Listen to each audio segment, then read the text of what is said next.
Which brings me to the hide and arrogance of the Chinese regime. We've learnt today via the Herald that earlier this year, staff from the Chinese government-backed property giant, the Greenland Group, were instructed to drop everything and source bulk supplies of essential medical items to ship back to China.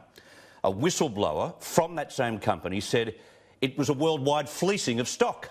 So in cities and rural towns around Australia, and you remember the shots of those buses in places like Orange and Parks, in an almost military operation, massive numbers of surgical masks, thermometers, antibacterial wipes, hand sanitisers, gloves and Panadol were stripped from the shelves and shipped to China. They even had the temerity to exhibit the packing on social media. This carried on unabated for 2 months. Most of these employees would be Australian residents and citizens, but with an overwhelming loyalty to their old communist masters back home.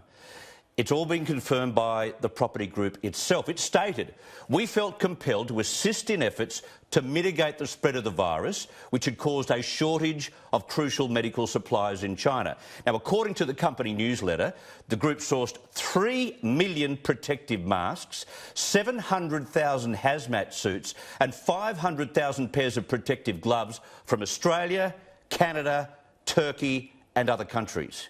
It said, "We've organised the manpower and material resources to purchase medical supplies such as masks, protective clothing and goggles in major Australian cities." As if it wasn't obvious, even back in January, that this virus would find its way to Australia. Our Chinese community, our student population, the million Chinese tourist numbers that we have in, they are massive numbers. And now we have hospital staff screaming out for masks and protective gowns, the public screaming out for sanitiser, and I've got to tell you, I haven't found Panadol on the shelves for my kids for weeks. But the point here is we don't manufacture most of these items. They're made in China in the billions. Some Chinese people here and some of their company bosses should actually reassess why they moved to Australia and why they made a pledge of allegiance, because clearly their allegiance still lies in the heart of communist Beijing.